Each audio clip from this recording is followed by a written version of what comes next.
Emma Whitcomb estaba de pie en el centro del huerto, con la tabla suya tapapiels apoyada en la cadera, recitando de memoria el orden de la boda de una desconocida. El de file los votos, el minuto exacto en que el cuarteto de cuerdas cambiaría de tono. En ni siquiera necesitaba mirar el papel. A pocos metros, junto al arco de bodas, Nathan Kirby estaba de rodillas, ajustando un tornillo que ya no necesitaba ajust. Serías una gran novia algún día, dijo Nathan sin levantar la vista. Te sabes toda la ceremonia mejor que la mujer que realmente se casa. Emma tampoco levantó la vista. Para eso necesitaría un novio. La lave inglesa en la mano de Nathan se detuvo en el air. Gardenía esa frase. Al final de esta historia, esas palabras van a significar algo que ninguno de los dos esperaba. El huerto había pertenecido a la familia Whitcomb desde antes de que ninguno de los dos naciera. Filas de cerezos plantados por el abuelo de Emma, convertidos en un salón de bodas por su padre 2 décadas más tarde, cuando la fruta sola ya no alcanzaba para cubrir lo que costaba mantener la tierra. Emma había crecido caminando entre los emparados antes de aprender a leer un balance contable, y ahora dirigía el lugar de la misma manera en que su padre le había enseñado.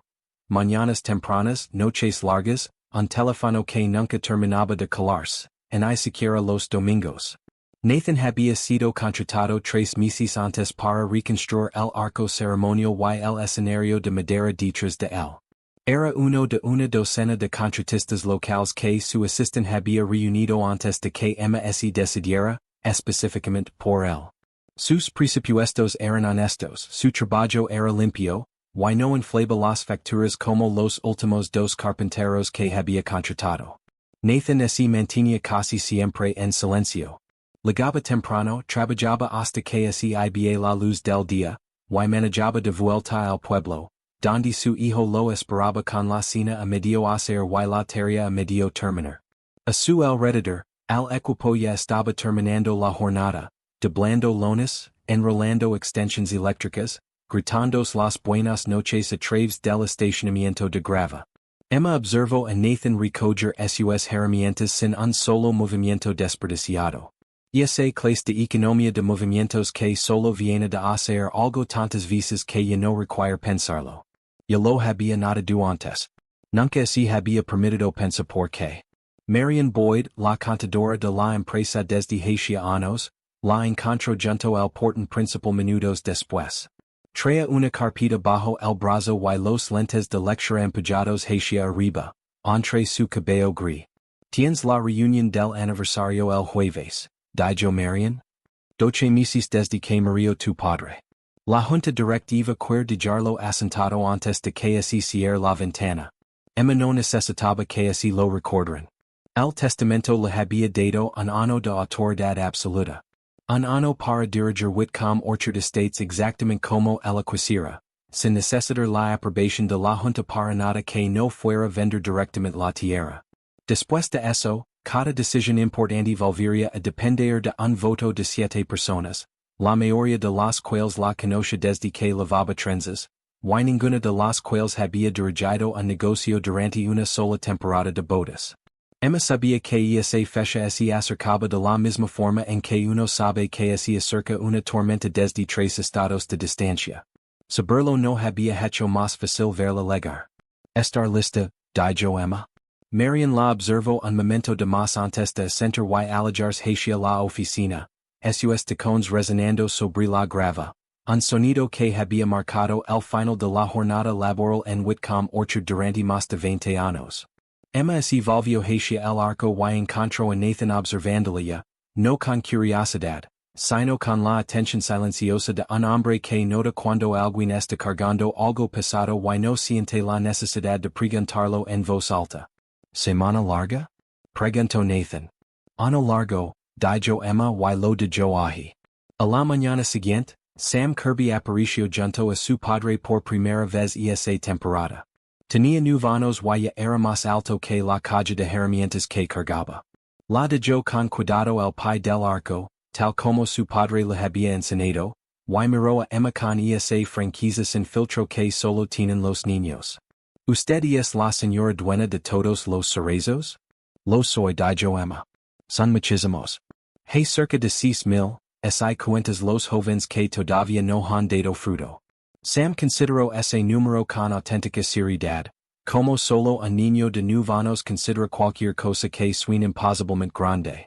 Luego metió la mano en el bolsillo y sacó un pequeño enredo de cinta que había encontrado en el pasto, sobre de la decoración de una boda de la semana anterior. Se le cayó esto. Creo que esa cinta es de una novia, dijo Emma, agacándose para tomarla. Gracias por encontrarla. Nathan observó el intercambio desde la escalera, algo aflojándose en su pecho de una manera que prefirió no examinar demasiado. Sam así fue caminando hacia la fila de sillas a medio armar cerca del cobertizo de equipos, llenándose a sí mismo algún juego privado. Emma así enderezó, sacudiéndose el pasto de las rodillas. Tien buenos modelos, dijo. Eso es sobre todo obra de su madre, dijo Nathan. Yo solo trato de que como y lega tiempo a la escuela. Era la primera vez en 3 meses que mencionaba a una madre. Emma no insistió. Había aprendido en este trabajo, que la gente cuenta lo que está lista para cantar, en el orden en que está lista para cantarlo, y que apresurarlo solo cierra la puerta más rápido de lo que así habría cerrado sola. Emma guardó la cinta en el bolsillo de su chaqueta en vez de tirarla al cesto de objetos perdidos junto a la puerta de la oficina. Aunque en ese momento no habría sabido explicar por qué, así quedó ahí el resto de la semana. Olvidada y no olvidada, como pasa a veces con las cosas pequeñas. Dean Ashford llegó una hora más tarde, con su habitual traje gris, fuera de lugar entre el aceren y las escaleras, la tablilla ya encendida en una hoja de cálculo antes de terminar de cruzar la grava. Era primo lejano de Emma, aunque la familia lo consideraba más cercano por costumbre. Había trabajado junto a Walter Whitcomb por más de una década, encargándose del lado comercial mientras Walter se encargaba de los árboles, y desde la muerte de Walter, la junta se apoyaba en él más de lo que nadie esperaba, incluido el propio Dean. Los costos de mantenimiento en la sección oeste subieron un 1% desde la temporada pasada, dijo Dean. No era exactamente un saludo. Traer las cifras completas a la reunión del jueves, dijo Dean. Traerlas, dijo Emma. Las mías también estarán listas. La sonrisa de Dean no le legó a los ojos. Solo quiero que todos estén informados antes de que votemos. Se fue de la misma manera en que había legado, y Emma lo observó alejarse con el cansancio particular de quien tiene que administrar a un pariente en lugar de a un empleado. Nathan no había dicho nada durante el intercambio, pero lo había registrado, lo había archivado de la misma forma en que archivaba una junta de madera que no encajaba del todo bien. Algo que valía la pena vigilar más adelante. Trevor City se instaló en el otoño a su alrededor, como cada año. Los turistas se iban espesando en menor número, la bahía tomaba un tono de azul más frío, los puestos junto al camino cambiaban sus letreros de verano por calabazas y sidra. Emma había vivido allí toda su vida y nunca había considerado seriamente irse, ni siquiera durante los 2 años posteriores a la boda que nunca sucedió, cuando parecía que medio pueblo sabía de su vida más que ella misma. Nathan había crecido a 2 condados de distancia y había terminado allí solo porque la madre de su difunta esposa tenía una casa libre y las ganas de ayudar a criar a un nieto que adoraba. Ninguno de los dos había planeado cuidarse por el otro. Ninguno de los dos todavía habría admitido que eso estaba empezando a cambiar.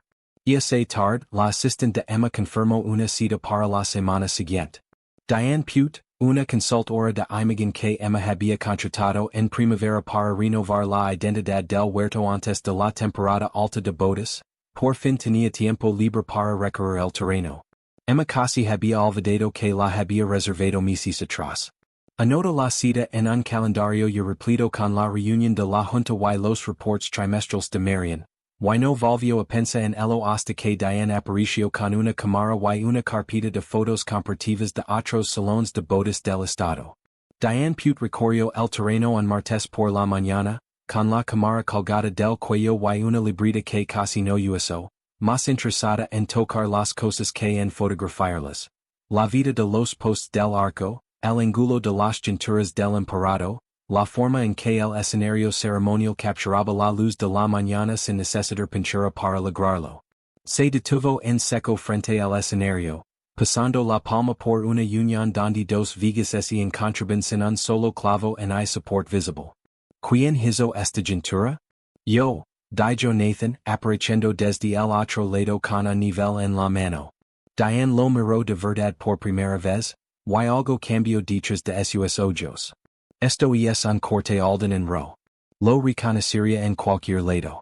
Use una foto de esta técnica exacta en una presentación de imagen hace 10 años. Dio un paso atrás estudiándolo a él en vez de la madera. Nathan Kirby. Tú hiciste la boda marcada en los Hamptons, la del escenario flotante sobre el estanque de Coy, la que salió en 3 reportajes especializados distintos. Emma, a pocos metros revisando planos de mesas en su tabla sujetapapeles, levantó la vista lentamente. Eso fue hace tiempo, dijo Nathan. Hace tiempo, repitió Diane medio riendo sin mala intención. Tú prácticamente inventaste esa juntura. En la industria pensaban que te habías retirado ferrado en dinero y que simplemente habías dejado de contestar correos. Algo así, dijo Nathan con un tono que cerró el tema con la firmeza de una puerta al golpear. Diane, sintiendo que había pasado terreno que no le correspondía, se disculpó y siguió su recorrido, la cámara balanceándose a su costado. Emma no se movió por un momento. Estaba haciendo cuentas mentalmente. El hombre que había contratado para carpintería local y confiable había pasado años construyendo escenarios ceremoniales para algunas de las bodas más fotografiadas de la costa este. Tenía una técnica que llevaba su nombre en reportajes de la industria, y jamás lo había mencionado en 3 meses de conversaciones diarias sobre caballetes y café. ¿Podrías haberme dicho algo? Dijo Emma finalmente, ya salas con Nathan junto al escenario. Nathan volvió a levantar el nivel, revisando una viga que no necesitaba revisión. No era relevante para el arco. Esa no es la razón por la que no lo dijiste. Nathan guardó silencio tanto tiempo que Emma pensó que tal vez no respondería. Luego sin mirarla. Dejé ese trabajo hace 6 años. El mismo mes en que murió mi esposa. Los viajes eran 40 semanas al año, a veces más. Funcionaba bien cuando éramos dos criando a Sam. Solo no funcionaba. Dejó el nivel en el suelo, definitivamente. No estoy escondiendo una carrera, Emma. Simplemente no la vivo. Why no le six el sentido a hablar de una versión de mi vida que ya no es mía. Emma lo miró, de verdad lo miró, de una forma que no se había permitido antes. Why algo en su pecho reconoció algo en el de él. Sabía lo que era mantener cerrada una puerta hacia una versión de la propia vida que uno no estaba listo para volver a habitar. No dijo nada de eso en voz alta. Solo asintió una vez y dejó pasar el momento sin convertirlo en algo más de lo que ya era. Al arco quedó bien, dijo en cambio. Debería. Tuve un entrenamiento. Una sonrisa pequeña y cuidadosa pasó entre ellos. La primera de toda la temporada que no fue estrictamente sobre trabajo. A 3 kilómetros de allí, en una oficina con mejor alfombra que la que usaba Emma, Dean Ashford cerró la puerta y marcó un número guardado bajo un nombre que no era el real. Soy Dean, dijo cuando contestaron. 12 meses justo a tiempo. Se vota esta semana. Una pausa mientras alguien hablaba del otro lado. Y te lo dije. En cuanto a si cierra la ventana de autoridad absoluta, decide la junta. Y la junta me escucha a mí. Siempre lo ha hecho. Otra pausa más larga esta vez su mandíbula tensándose. La comisión sigue por escrito. Correcto. Quiero verla confirmada frente a mí antes de pararme y decirle una palabra a nadie. Colgo y así quedo sentado un momento, mirando a la nada, la quieta de un hombre haciendo cuentas que no quería hacer en voz alta, en ni siquiera para sí mismo. La reunión preliminar de la junta se realizó 2 días después, en una sala de conferencias que todavía olía tenuemente el café que Walter Whitcomb insistía en preparar el mismo cada mañana, antes de que llegara nadie más. Dean estaba de pie a la cabeza de la mesa, con una diapositiva proyectada. Los costos de mantenimiento del huerto subiendo constantemente, una línea roja cruzando una azul en algún punto del ciclo fiscal actual. El tipo de gráfico diseñado para alarmar antes de que nadie tuviera tiempo de hacer una pregunta. No digo que vendamos todo, dijo Dean, con esa voz razonable que usaba cuando quería sonar como el único adulto en la sala. Digo que la parcela oeste no está rindiendo lo que debería en comparación con el resto de la propiedad. Lakeshore Crown hizo una oferta seria, muy por encima del valor tasado. Conservaríamos el salón, la casa, el terreno principal. Solo seríamos inteligentes con el resto antes de que arrastre toda la empresa con él. Emma estaba sentada frente a él, las manos entrelazadas, dejándolo terminar antes de hablar. La parcela oeste es la mitad de nuestro fondo ceremonial, Dean. Quitala y cuidas la razón por la que la gente nos reserva con un año de anticipación en vez de elegir el salón de un hotel.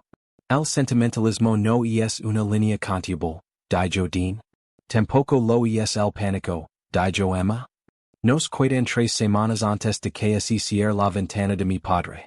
Me gustaría usarlas buscando una respuesta mejor que vender lo único que hace que este lugar valga algo para alguien.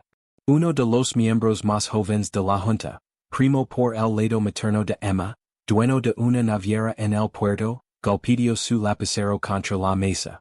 ¿Cuánto ofreció Lakeshore exactamente? Lo suficiente para que sea tentador en el papel, dijo Dean.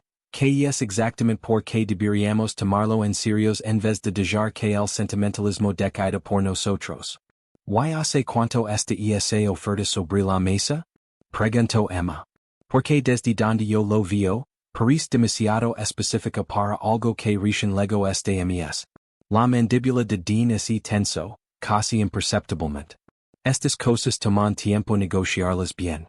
No hay a traerles una oferta a medio firmar. No, dijo Emma. No creo que lo hicieras. La sala es quedó en silencio, ese silencio que se forma cuando todos están haciendo sus propias cuentas en vez de escuchar a quien sigue hablando.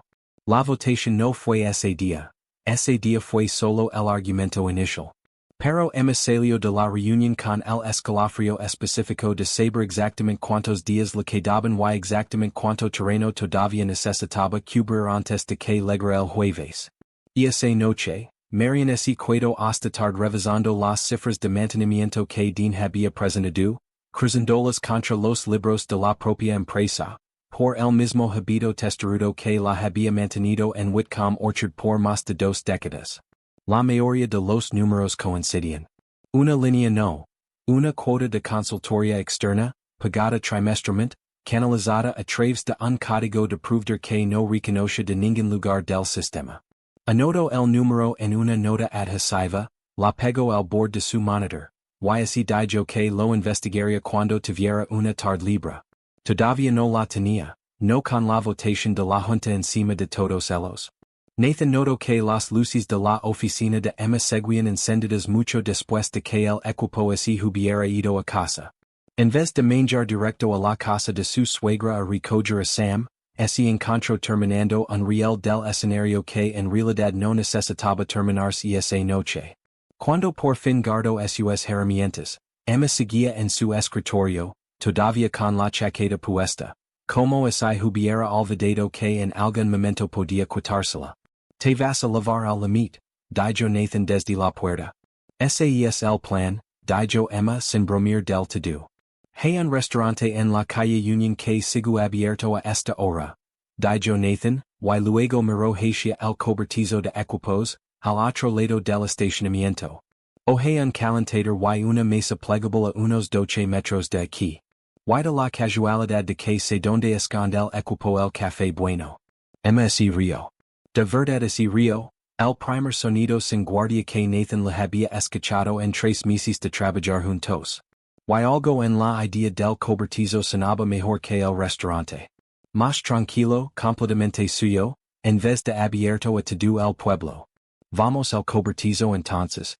Comieron los sándwiches que Nathan había preparado para él y para Sam y nunca habían terminado, sentados sobre cajones volteados, bajo un único foco desnudo. El olor a aceren y pino recién cortado se sentaba sobre todo como una segunda clase de silencio. En algún punto, sin que ninguno de los dos decidiera llevarla allí, la conversación se alejó de la logística de bodas y se acercó a esas cosas que la gente no suele decir en voz alta en martes por la noche en un cobertizo. Sam mencionó que a su mamá le gustaba dibujar. Dijo Emma. Vestidos de novia, crió. Dijo Nathan, girando lentamente su taza de café entre las manos. Hacía trabajos personalizados antes de que naciera Sam. Besitos pequeños para amigas sobre todo nada por lo que cobrar de verdad. Guardaba todo un cuaderno de elos. Todavía lo tengo en una caja en la casa. No ofreció nada más, y Emma no pidió más, pero algo así había abierto un poco más de lo que estaba una hora antes. Estuve comprometida una vez, dijo Emma, sorprendiéndose ella misma de lo fácil que salió. Aquí en esta propiedad, hace 6 años. El mismo año creo que lo que sí que te pasó a ti. Nathan levantó la vista. No sucedió, dijo Emma. La boda. No era quien yo pensaba, y lo descubrí 3 semanas antes de la ceremonia, junto al estanque, detrás de la fila este. Pasé los siguientes 2 años fingiendo que dirigía este lugar por amor a los cerezos, en vez de porque era más fácil que mirar ese punto de cerca. Inclinó la cabeza hacia la ventana oscura, hacia la forma del huerto en algún lugar más ala. Vas a pasar por ahí eventualmente. No vas a saber que es ese lugar. ¿Te arrepientes? Preguntó Emma, alejándose de todo eso. Del nombre, de los reportajes, de lo que fuera que hubiera legado a ser estas alturas? Nathan consideró la pregunta más tiempo del que la mayoría de la gente le habría dedicado. Algunos días. No de haberme ido. Solo que algunos días extraño ser bueno en algo frente a gente que lo notaba. Aquí afuera nadie sabe de lo que era capaz. Solo ven a un tipo con una camioneta lina de madera. Yo lo noto, dijo Emma. Antes de que Diane dijera una sola palabra. ¿Qué notaste? Que nunca construís nada por el camino fácil. Si hay una mejor manera, aunque tome el doble de tiempo. Giro la taza entre sus manos. Supuse que eso venía de algún lado. Nathan no respondió eso directamente, pero algo en su rostro se relajó, el alivio particular de sentirse visto en algo que ya había dejado de esperar que alguien not era. Ninguno de los dos volvió a mencionar el estanque, en el cuaderno, en los 6 años que cada uno había pasado reconstruyendo en silencio una vida sobre los escombros de otra. Nathan se estiró y acomodó la silla plegable bajo ella antes de que Emma terminara de ponerse de pie, sosteniéndola contra el piso desnivelado del cobertizo, un viejo habito de toda una vida construyendo cosas que necesitaban aguantar peso. Emma volvió a sentarse sin decir nada, sin que ninguno de los dos nombrara lo que era ese gesto. Afuera, el viento se movía entre los cerezos como lo había hecho durante 60 otoños antes de este, indiferente a las juntas directivas, a los plazos y a los compromisos rotos, y por enredo, ninguno de los dos pensó en nada de eso. La noticia de la cena en el cobertizo llegó a oídos de Dean para el final de la semana, de la forma en que el chisme de pueblo siempre encuentra a la persona menos indicada para escucharlo primero. Dean lo usó como usaba casi todo, con cuidado y frente a una audiencia que no podía contradecirlo con facilidad. Solo lo mencionó, dijo Dean en la siguiente sesión de la junta, dirigiéndose a la mesa en vez de Emma directamente, porque las apariencias importan. Estamos a 3 semanas de una votación que decide el futuro de esta empresa, y nuestra directora ejecutiva pasa sus noches a solas con el contratista que ella misma contrató para reconstruir la propiedad. No estoy cuestionando su juicio abiertamente. Lo estoy pidiendo a la junta que considere si su juicio es lo único que está guiando esta sala en este momento. Siguió un silencio que Emma reconoció al instante. No era confusión. Era acuerdo disfrazado de cautela. Uno de los miembros más veteranos de la junta, amigo de su padre desde hacía 30 años, se aclaró la garganta. Y es una pregunta justa, Emma, no una acusación.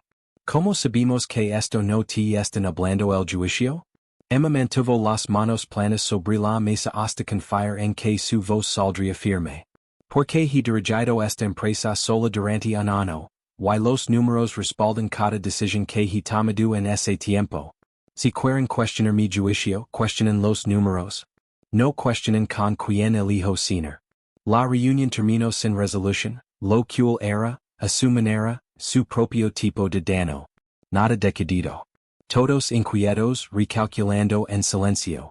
La noticia llegó a Nathan antes de que Emma tuviera oportunidad de contárselo ella misma. Se presentó en su oficina y esa tarde, todavía con la ropa de trabajo puesta, aseran en los antebrazos, la mandíbula tensa de una forma que Emma nunca la había visto antes. ¿Quieres que deje el trabajo? Preguntó Nathan, sin preámbulo. Dilo y termino el escenario y desaparezco. ¿Te hace las cosas más fáciles? Es lo que necesitas. No, dijo Emma inmediata, más filosa de lo que había querido sonar. Luego más suave. No. No quiero eso. Eso no es lo mismo que quererme aquí. Te quiero aquí, dijo Emma. Y por primera vez, dijo que Nathan viera que lo decía como algo más que una frase sobre calendarios de carpintería. Lo que sí que hay entre nosotros. No voy a dejar que Dean Ashford lo decida por mí. Nathan no respondió nada ingenioso. Solo asintió una vez, de la misma forma en que asintió cuando una juntura por fin encajaba después de 3 intentos. Y algo entre ellos ese acento en un lugar que no había ocupado antes y esa noche. Marian no había dejado de pensar en la nota adhesiva de su monitor. Ese fin de semana, sola en la oficina con el calentador zumbando y un termo de café enfriándose a su lado, sacó 2 años de registros de proveedores y los extendió sobre la mesa de conferencias donde a Dean le gustaba pararse durante sus presentaciones. La cuota de consultoría externa aparecía 8 veces distintas, siempre el mismo monto, siempre canalizada a través de una entidad fantasma llamada North Shore Advisory. Rastreó al agente registrado de esa entidad hasta un apartado postal en Traverse City, y después de una hora buscando entre archivos públicos que probablemente no debería estar revisando un sábado, encontró el nombre detrás de todo, Dean Ashford. Revisó 2 veces la fecha en el registro de corretaje, segura de haberla leído mal la primera vez. 14 meses atrás. Eso lo ubicaba 3 meses antes del diagnóstico de Walter Whitcomb, y 5 antes de que muriera. Fuera lo que fuera que Dean estuviera planeando, había empezado a planearlo mientras Walter todavía caminaba entre las filas de árboles cada mañana, todavía preparaba ese mismo café terrible, todavía confiaba en el hombre sentado frente a él con los números que ya estaba demasiado cansado para revisar él mismo. Marian había trabajado para esta familia el tiempo suficiente para haber querido a Walter Whitcomb, de la forma en que uno quiere a la gente que ha pasado décadas protegiendo en silencio. Se quedó sentada un buen rato antes de finalmente levantar el teléfono para llamar a Emma. Marian llegó a la oficina de Emma el lunes por la mañana, antes de que llegara siquiera el primer camión del equipo. Traía una carpeta apretada contra el pecho, como algo que podía deshacerse si aflojaba el hogar. Necesito que veas esto antes de que pase cualquier otra cosa esta semana, dijo Marian. Lo expuso todo paisa por paisa. La entidad fantasma, el agente registrado, los pagos que no correspondían a ningún trabajo real de consultoría sino a un acuerdo privado de corretaje entre Dean y Lakeshore Crown Resorts, firmado 14 meses antes, y antes incluso de que Walter Whitcomb hubiera fallecido. El acuerdo le garantizaba a Dean una comisión hacia la venta de la parcela oeste y cerraba después de que expirara la ventana de autoridad absoluta. Dean no había estado protegiendo las finanzas de la empresa en absoluto. Se había estado posicionando para lucrar vendiéndola bajo los pies de Emma. Y la cronología significaba que había empezado a planearlo mientras su padre todavía vivía y todavía se sentaba a la cabeza de esa misma mesa de conferencias. Debí haber traído esto antes, dijo Marian. Tuve el primer número hace semanas.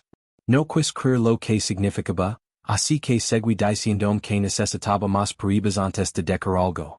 Emma leyó los documentos 2 veces, las manos firmes de una manera en que el resto de ella no lo estaba. Cuando finalmente levantó la vista, no era enojo lo que tenía en el rostro, sino agotamiento. El tipo particular de agotamiento que viene de dar cuenta de que has pasado un año defendiendo a una empresa de una amenaza que estuvo sentada dentro de ella todo el tiempo, vest ida de traja y lamendos familia. Nathan la encontró 20 minutos más tarde, todavía en su escritorio, la carpeta abierta frente a ella. No preguntó qué pasaba antes de acercar la segunda silla y sentarse a su lado, en vez de frente a ella. No le dio consejos. No le dijo que debía estar bien. Solo así quedó lo suficientemente cerca como para que Emma pudiera apoyarse si lo necesitaba. Y después de un momento lo hizo apenas su hombro contra el de él, y ninguno de los dos lo convirtió en algo más grande de lo que necesitaba ser. He estado haciendo esto solo durante un año, dijo Emma finalmente, más a la carpeta que a él. No sabía cuánto hasta ahora. Hoy no lo estás haciendo sola, dijo Nathan, y dejó la mano descansando ligeramente en el respaldo de la silla de Emma. Lo suficientemente cerca para importar, no lo suficientemente cerca como para pedir nada. Se quedaron así enredo la oficina vaciándose a su alrededor, los sonidos comunes del estacionamiento filtrándose por la ventana. Una puerta de camioneta, alguien riendo, el equipo terminando la jornada como cualquier otro día, sin saber nada de lo que casi necesita el lugar donde trabajaban. Emma finalmente cerró la carpeta y la dejó a un lado, y por primera vez en mucho tiempo, dejó que un día de trabajo terminara sin empezar de inmediato el siguiente en su cabeza. La junta se reunió para la votación final un jueves, 3 días antes del plazo escrito en el testamento de Walter Whitcomb. Emma se paró a la cabeza de la mesa, donde normalmente se paraba Dean, con una pila de documentos frente a ella en vez de una presentación de diapositivas. No levantó la voz en una sola vez durante toda su exposición. No lo necesitaba. Los números levantaban la voz por ella. La entidad fantasma, el agente registrado, el acuerdo de comisión fechado meses antes de la muerte de su padre, todo expuesto en un orden que hacía imposible malinterpretar la historia, sin importar cómo quisiera girarla nadie en la sala. Dean intentó dar la vuelta, tal como Emma había esperado. Esto es exactamente lo que les advertí, dijo, señalando vagamente hacia el fondo de la sala, donde Nathan estaba sentado a pedido de Emma. Ella ha construido toda su defensa alrededor de un hombre con el que está personalmente involucrada. Preguntas de verdad de quién es el juicio que está comprometido hoy aquí. Preguntas, dijo Emma, calmada y firme, ¿por qué una cuota de consultoria a una empresa que él posee en secreto empezó a aparecer en nuestros libros un año completo antes de que muriera mi padre? La sala se quedó muy quieta. Emma se giró hacia Nathan, y él se levantó sin que se lo pidieran 2 veces, caminando hacia el frente con la misma economía sin prisa que trae a cualquier obra. No habló de sentimientos en de justicia, en de lealtad familiar. Habló de números, el retorno sobre un espacio ceremonial renovado, la prima que las parejas pagaban por un huerto en funcionamiento en vez de un salón de banquetes genérico, datos de la industria sacados de una década construyendo exactamente este tipo de espacios a lo largo de toda la costa este. Desarmó el argumento de mantenimiento de Dean de la misma forma en que desarmaba una juntura mal cortada desde el principio. Medicament sin malicia, hasta que no quedó nada detrás de lo cual nadie pudiera esconderse. Este es una empresa familiar, dijo en voz baja el miembro más veterano de la junta. El mismo que había cuestionado a Emma 2 semanas antes, dirigiéndose a Dean directamente por primera vez en toda la reunión. Tu tío construyó la mitad de lo que hay bajo este techo. Me gustaría saber cómo te sentiste frente a él en esta misma mesa y lo dejaste firmar cualquier cosa sin decir lo que ya habías acordado a sus espaldas. Dean no tuvo respuesta para eso. Lo intentó de todos modos, algo sobre proteger el valor para los accionistas. Pero las palabras salieron débiles, y nadie en la mesa estaba escuchando con suficiente atención como para captarlas. La votación fue 8-1. Dean quedó suspendido en espera de una revisión formal, escoltado hacia la salida por el mismo miembro de la junta que había cuestionado el juicio de Emma 2 semanas antes, el mismo que ahora no lograba sostener la mirada a Dean camino a la puerta. Nathan encontró a Emma sola en la sala de conferencias vacía después, todavía sosteniendo la carpeta que Marian le había lavado. Y por una vez, ninguno de los dos buscó algo que decir. Emma simplemente exhaló, largo y completo, como si hubiera estado conteniendo una sola respiración durante todo un año. Nathan cruzó la sala y puso una mano brevemente sobre su hombro, y eso por el momento fue suficiente para los dos. Los días después de la votación se movieron distinto a los días anteriores, más lentos, menos preparados para el siguiente golpe. El huerto no sabía que una junta directiva casi había vendido un pedazo de sí mismo bajo los pies de Emma. Los árboles seguían cambiando de color a su propio ritmo, indifferentes y constantes, y Emma se encontró caminando entre las filas más seguido de lo que los libros contables estrictamente requieren. Sin tablas sujetapapeles en la mano, sin más razón que las ganas de estar allí. Sam notó el cambio antes de que su padre lo admitiera en voz alta. ¿Emma alguna vez viene a nuestra casa? Preguntó una tarde, de la nada, mientras ayudaba a apilar restos de madera en un contenedor detrás del taller. No, dijo Nathan. ¿Quieres que venga? Nathan miró a su hijo largo rato, atrapado en algún punto entre el reflejo de desviar la pregunta y el simple hecho de que la respuesta era sí. Tal vez, dijo lo cual viniendo de él, contaba como una confesión completa. Emma se apareció en el cobertizo 2 noches después, sin ninguna razón anotada en el calendario. Ninguna boda que discutir, ninguna factura que revisar, nada más que el impulso que la había llevado allí por su cuenta. Encontró a Nathan leyendo un riel que ya había terminado 2 veces. No tengo una razón de trabajo para estar aquí, dijo Emma desde la puerta. Lo note, dijo Nathan dejando la lejedora a un lado. Quería agradecer por el jueves. Por todo. ¿En serios? Y me agradeciste en el estacionamiento. Quería decirlo otra vez en una carpeta de por medio esta vez. Se quedaron allí parados un momento, lo suficientemente cerca como para que el espacio entre ellos hubiera dejado de tratarse de trabajo y hubiera empezado a tratarse de algo que ninguno de los dos había nombrado todavía. Nathan no se acercó a ella. Emma no se acercó a él. Pero tampoco ninguno dio un paso atrás. Y bajo el foco desnudo, con el olor a pino recién cortado todavía en el aire, eso se sintió como su propia clase de respuesta. Diane Pute llamó la semana siguiente con una noticia que caía en algún punto entre halagadora y inquietante. Una publicación especializada quería hacer un reportaje sobre Nathan. El regreso silencioso del hombre detrás del escenario marcado, 6 años fuera de la industria y, hasta donde cualquiera en Nueva York sabía, retirado para siempre. Junto con el artículo legó algo más, un correo reenviado por Diane, de parte de Alden en Row Events. Lo querían de vuelta de alguna forma, freelance, de alto perfil, sin necesidad de mudarse si no quería, solo su nombre otra vez asociado a sus proyectos más grandes, como había sido antes. Nathan leyó el correo 2 veces en su mesa de cocina y esa noche, mucho después de que Sam se hubiera ido a dormir, y no respondió de inmediato. Cargó con esa oferta durante casi una semana, dando vueltas como le daba vueltas a un trozo de madera antes de decidir en qué convertirlo. Sobre el papel, era todo aquello hacia lo que su antigua carrera había estado construyéndose antes de que él se alejara. Reconocimiento, mejor paga, trabajo que lo sobreviviría en fotografías de bodas ajenas durante años. También era, sin ninguna duda, una puerta de vuelta a una versión de su vida que había terminado el día en que murió su esposa, y todavía no estaba seguro de si cruzarla significaba avanzar o solo retroceder con mejor iluminación.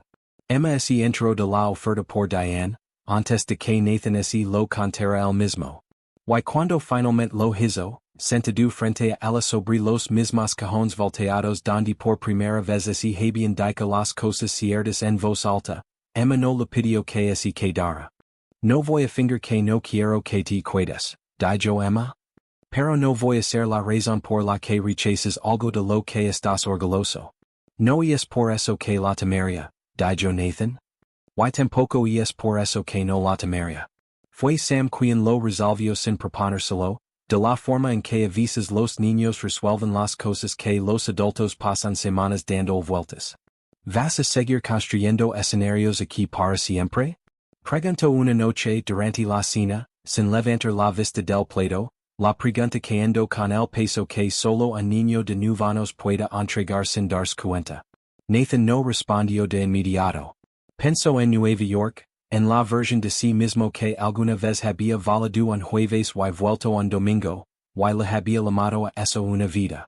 Pensó en el cuaderno de bocetos que todavía guardaba en una caja en la casa, y en los 6 años que había pasado construyendo un mundo más pequeño y más estable para su hijo en su lugar. 2 días después, llamó de vuelta a Alden en Row y rechazó la oferta permanente, aceptando en su lugar un puñado de proyectos freelance que podía tomar bajo sus propios términos, desde su propio taller, sin tener que dejar Traverse City para siempre. No hizo ningún anuncio al respecto. Simplemente siguió presentándose en el huerto cada mañana, como lo había hecho durante meses, y dejó que eso fuera toda la respuesta. La cosecha terminó como terminaba siempre, con las últimas cerezas recogidas de los árboles y el equipo reunido para la pequeña celebración que Walter Whitcomb había empezado décadas atrás. Una que Emma nunca había considerado saltarse, sin importar qué más estuviera pasando en su vida. Marian estaba allí, permitiéndose por fin relajarse después de semanas de sentirse responsable de todo lo que la votación había destapado. Sam corría entre las mesas con otros 2 niños del equipo, pegajoso de sidra, completamente ajeno a todo lo que había pasado en una sala de juntas que jamás había visto por dentro. En el borde del claro, lejos de las mesas y las luces colgantes, Nathan había construido algo pequeño. Un arco apenas lo bastante grande para 2 personas, sin conexión con ningún pedido de cliente, sin registrar en ninguna factura que Marian fuera a ver jamás. Emma lo encontró antes de que nadie le dijera que estaba allí, atraída más por instinto que por indicación, y entendió exactamente que era en el momento en que lo vio, solo en la oscuridad. Nathan la esperaba junto al arco, las manos en los bolsillos, observándola cruzar el pasto hacia él. Serías una gran novia algún día, dijo. Las mismas palabras de antes, pero nada en su voz era igual a como había sido esa primera tarde. Emma se detuvo frente a él, lo suficientemente cerca ahora como para que ninguno de los 2 necesitara levantar la voz sobre la música que ligaba flotando desde las mesas detrás de ellos. Entonces supongo, dijo Emma, que encontré a mi novio. Detrás de ellos, Sam le contaba a Marian una historia elaborada sobre un pez que aseguraba haber estado a punto de atrapar ese verano, y Marian se reía de una forma en que no se había permitido reír en semanas. Las luces colgantes se mechan sobre las mesas plegables. Los árboles se mantenían de pie como lo habían hecho durante 60 otoños, pacientes y sin prisa, habiendo visto crecer este pueblo a su alrededor, una temporada a la vez. Nathan extendió la mano y tomó la de Emma, la primera vez que cualquiera de los 2 dejaba que fuera así de simple. Ninguno de los 2 dijo nada más. No hacía falta. Emma no había estado buscando un novio cuando todo esto empezó. Había estado buscando a alguien que no así fuera en el momento en que el huerto necesitara ser reconstruido. Y bajo el arco que Nathan había construido para nadie más que ella, por fin dejó de buscar.